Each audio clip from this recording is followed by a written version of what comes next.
서신경으로 신앙 고백하심으로 새벽 기도를 시작하겠습니다. 나는 전능하신 아버지 하나님 천지의 창조주를 믿습니다. 나는 그의 유일하신 아들 우리 주 예수 그리스도를 믿습니다.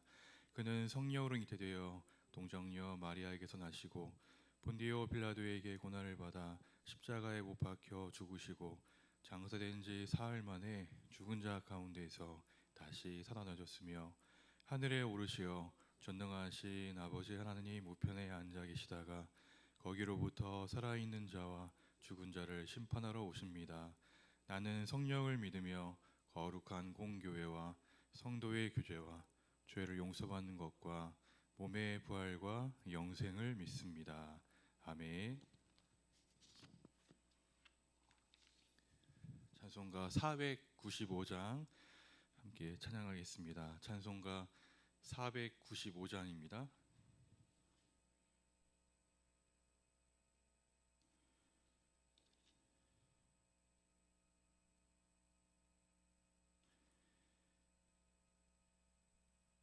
익은 곡식 거둘 자가 없는 이때에 누가 가서 거둘까? 내가 어찌 게으르게 앉아 있을까? 어서 가자 밭으로 보내주소서. 보내주소서. 재단 숯불 내 입술에 대니 어찌 주저할까? 주여 나를 보내주소서. 주가 두루 다니시며 일꾼 부르나 따르는 자 적도다. 보라 주의 사랑하는 익은 곡식을 어서 거두러 가자. 보내주소서. 보내주소서. 재단 숯불 내 입술에 대니 어찌 주저할까? 주여 나를 보내주소서. 주가 나를 부르시니 언제 어디나 기뻐 가서 일하리. 주가 명령 내리실 때 능력 받아서 기뻐 거두리로다. 보내주소서. 보내주소서. 재단 숯불 내 입술에 대니 어찌 주저할까? 주여 나를 보내주소서. 아멘. 오늘 주신 하나님의 말씀은 누가복음 10장 우리 1절부터 24절까지 말씀입니다. 누가복음 10장 우리 1절부터 24절까지 우리 말씀을 함께 읽겠습니다.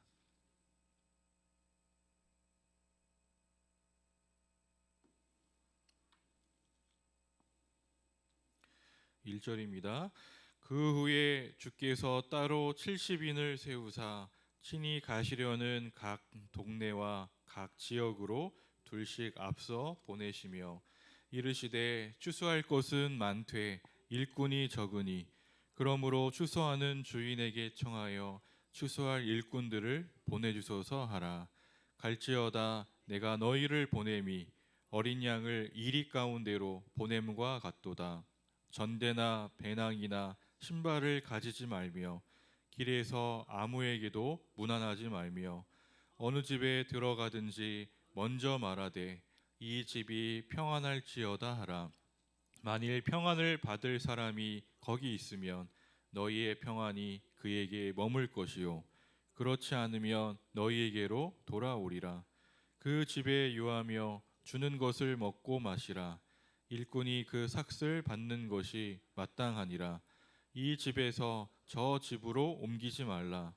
어느 동네에 들어가든지 너희를 영접하거든 너희 앞에 차려놓은 것을 먹고 거기 있는 병자들을 고치고 또 말하기를 하나님의 나라가 너희에게 가까이 왔다 하라.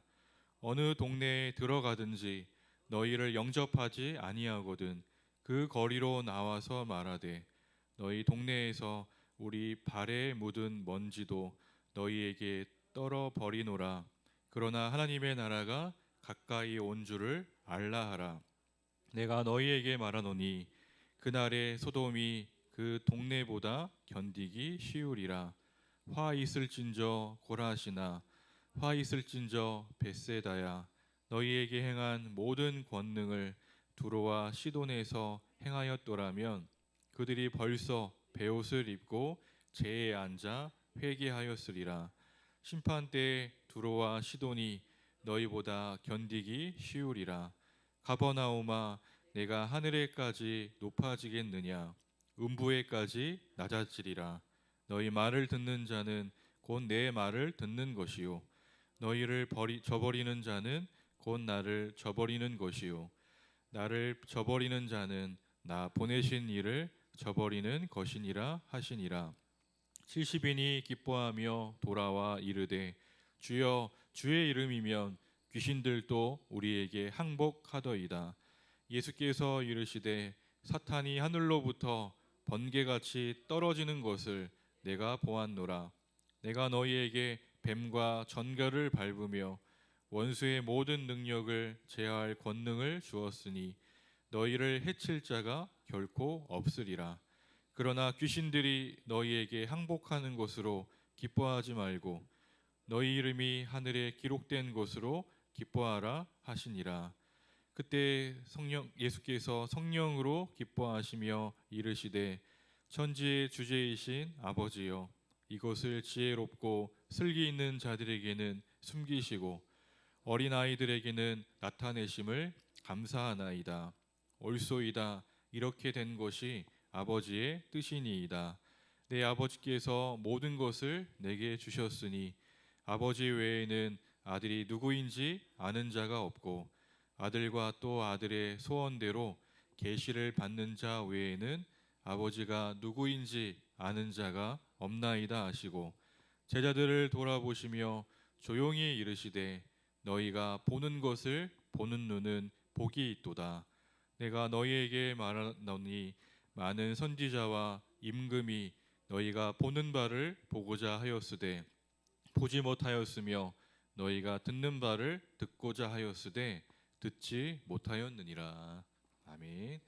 네, 오늘도 새벽을 깨우며 또 기도하며 나아가는 저와 여러분 가운데 주님 주신 은혜와 평강이 늘 함께 하시길 주님을 축복합니다. 예수님은 그 70명을 세우셔서 지금 파송하십니다. 이미 앞서서 누가복음 9장에 보면 12 제자들도 이제 그 전도를 위해 선교를 위해 파송하는 장면들이 나오거든요. 12이라고 하는 숫자는 12지파 이스라엘의 12지파를 상징해요. 그리고 70이라고 하는 것은 모든 나라 열방을 상징합니다. 그러니까 이 12에서 70명으로 이렇게 곳곳에 사람들을 보내 복음을 전파하게 한다는 것은 단순히 이스라엘이라고 하는 그 지역에 머무는 것이 아니라 복음이 결국 모든 곳에 전파되기를 원하시는 예수님의 그 마음, 하나님의 그 마음이 담겨 있는 그런 의미가 있습니다. 70인을 또 세우셔서 이렇게 각 동네와 지역으로 둘씩 보내신 이유는 다른 것이 아니에요. 추수할 것은 많되 일꾼이 적기 때문이라는 것이죠. 그러니까 복음을 듣고 받아들여야 되는 사람들이 너무 많지만 그 일을 할 사람들이 적다는 거예요. 그래서 2절에 보면 이런 말씀이 나오죠. 추수할 것은 많되 일꾼이 적으니 그러므로 추수하는 주인에게 청하여 추수할 일꾼들을 보내주소서 하라. 12 제자들이 그 일들을 다 감당할 수 없기에 더 많은 일꾼이 필요하였기에 예수님은 70명들을 보내어서 곳곳에 나아가 그 주님의 이름으로 나아가서 복음을 전하고 그 도를 전하도록 하셨다는 것입니다. 그리고 추수할 일꾼들을 보내주셔서 추수하는 주인에게 청하여 추수할 일꾼들을 보내주셔서 하라라고 하는 이 부분은 결국 기도하라는 거예요. 기도.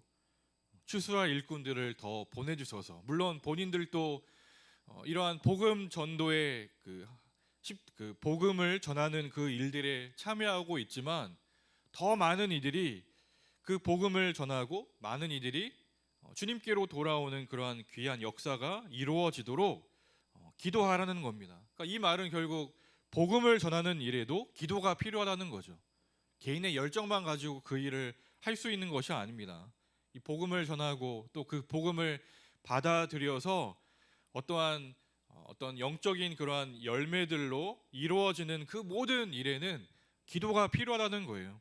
복음을 전하는 일이나 복음을 전하고 받게 되는 그러한 이들, 그 모든 이들 가운데 주님의 도우심이 필요한 것입니다. 그리고 그래서 우리는 늘 기도해야 한다는 것이죠. 내가 복음을 전할 때나 복음을 받아들이는 사람들이나 나뿐만이 아니라 많은 이들이 그 복음을 전하는 일에 함께 할 수 있도록, 동참할 수 있도록 그 기도하는 일들이 필요하다는 것이죠. 예수님은 이렇게 복음을 전하도록 70인들을 보내면서 어떤 마음이 드셨나요? 물론 그들을 통해 복음이 전파될 것을 기대하고 또한 기뻐하시는 그런 마음도 있지만 3절에 보면 내가 너희를 보냄이 어린 양을 이리 가운데로 보냄과 같다, 이렇게 말씀하셨어요. 어린 양을 이리 가운데 보낸다. 이 말은 어떠한 의미가 있습니까? 세상은 복음에 적대적이라는 것이죠. 그 복음을 듣고 고분고분 듣는 사람들도 있지만 그 복음에 대해서 싫어하며 오히려 악한 그러한 반응으로 대하는 사람들도 많은 그러한 상황들을 알고 있어요. 그 복음을 전하다가 어려움을 당할 수도 있는 그런 상황들입니다. 그런 가운데 제자들을 보내는 것 같아서 이 마음이 쓰이고 또 힘들다고 하는 그런 말씀이죠. 복음의 적대적인 세상에서 언제든지 그 복음을 전하는 이들을 향한 위험과 어려움들을 예수님은 잘 아셨어요. 그래서 그렇게 말씀하신 겁니다. 그들이 그 복음을 전하다가 어려움들과 위협들을 받을 수도 있지만 그것들을 또 잘 감당하며 또한 그들이 능히 그 일들을 감당하기를 바라는 마음에서 그들을 위해 기도하시며 또 그러한 마음들을 가지셨던 것입니다. 복음을 전하기 위해 그렇게 파송되는 사람들이 또한 가져야 될 자세에 대해서도 이어서 말씀하세요. 4절에 보면 전대나 배낭이나 신발을 가지지 말며 길에서 아무에게도 무난하지 말며. 복음을 전하기 위해 파송되는 사람들은 첫 번째로는 하나님을 전적으로 의지해야 한다는 거예요. 하나님을 전적으로 의지해야 한다. 전대가 무엇입니까? 전대는 지금으로 말하면 지갑과 같아요. 그 소중한 그 소지품들을 이 몸에 묶고 그렇게 이제 지니고 다닐 수 있는 그러한 끈입니다. 그러한 거예요. 배낭이나 신발도 가방과 신발 이런 것들은 다 여행을 위해서 우리가 생각해 보면 지갑이나 또한 가방이나 신발은 우리가 여행할 때 뭔가를 이제 넣고 또 어디를 갈 때마다 최소한으로 필요한 여행의 필수품들이잖아요. 근데 예수님은 전도하러 나아가는 이들에게 전대나 배낭이나 신발을 가져가지 말래요. 이 말씀이 사실은 이해가 안 될 수도 있어요. 진짜 복음을 전하러 가는데 아무것도 가지고 가지 말라고 하면 누가 그 일을 감당하고 부담스러워서 그 일들을 하기는 어려울 거예요. 근데 예수님이 지금 이런 말씀을 하시는 본질적인 의미는 그 가방이나 전대에 뭘 가져가겠어요? 돈을 더 많이 가져가겠죠. 그렇죠? 혹시라도 복음 전도하다가 급박하고 필요한 상황이 생기면 나 이거 가지고 할 거야. 또 가방에는 먹을 것과 막 여러 가지 필요한 것들을 막 다 챙겨서 막 가려고 하지 않겠어요? 이 말은 결국 이런 겁니다. 전적으로 하나님을 의지하지 않고 본인이 소지하고 있는, 가지고 있는 것들을 의지한 채 복음 전도의 자리로 나아가지 말라는 거예요. 자기의 힘을 의지하여 그 복음을 전하는 그 일들을 감당하지 말래요.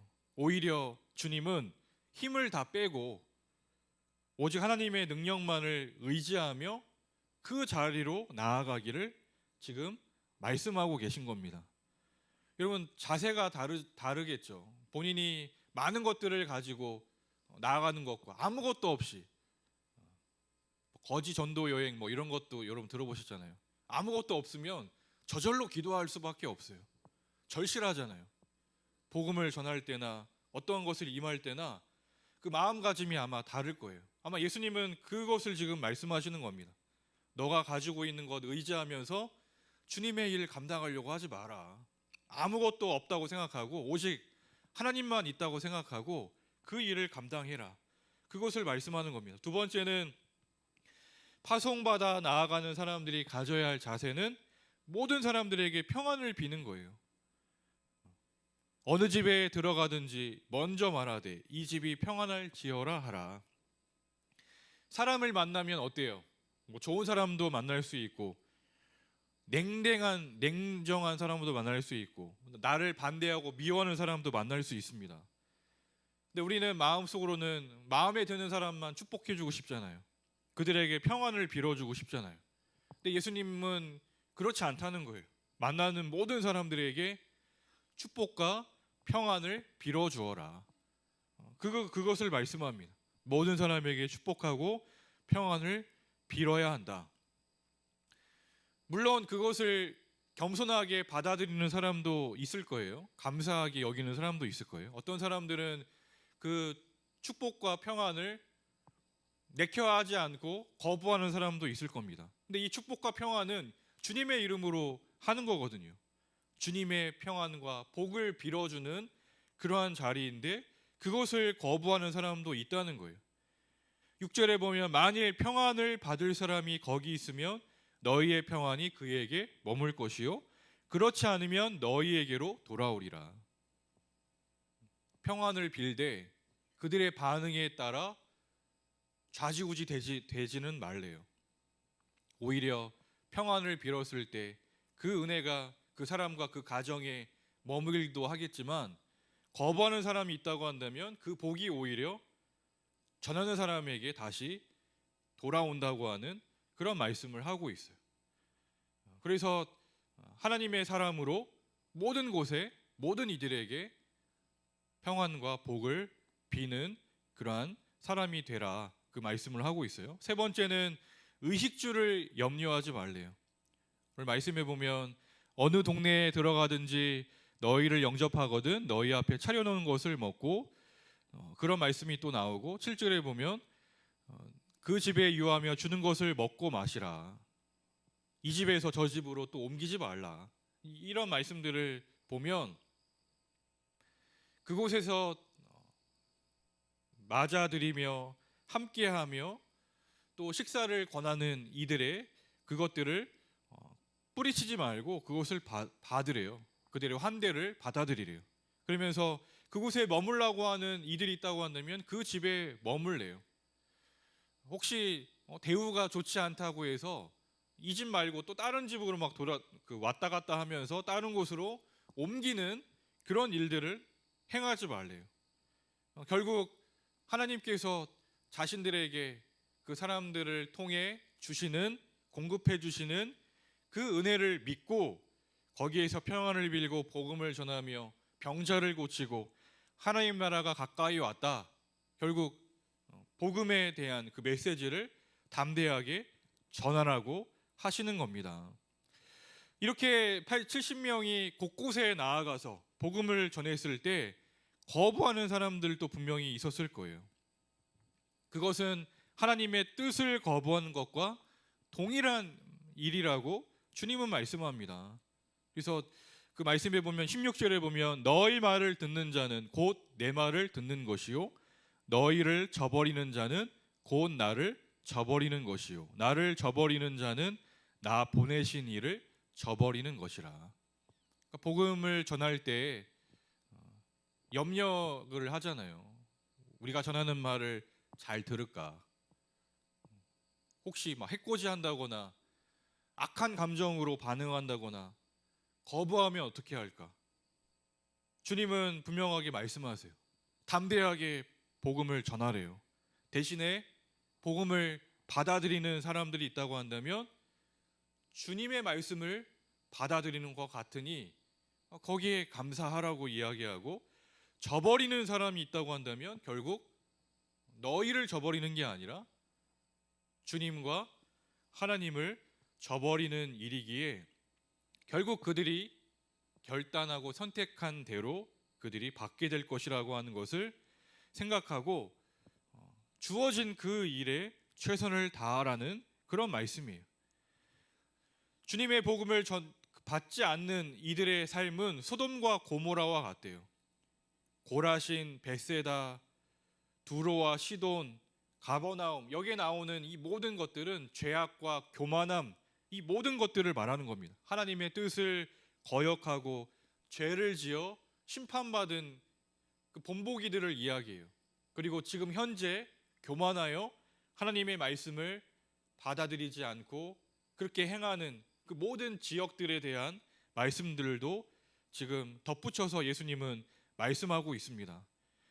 그러니 하나님의 말씀을 듣지 않아 거부하는 자들은 결국 그들과 같게 될 것이라는 거죠. 소돔과 고모라, 두로와 시돈의 그러한 심판과 같게 될 것이라고 말씀하시면서 너희들은 그런 것에 염려하지 말고 맡겨진 일들, 그 복음을 잘 전하라는 겁니다.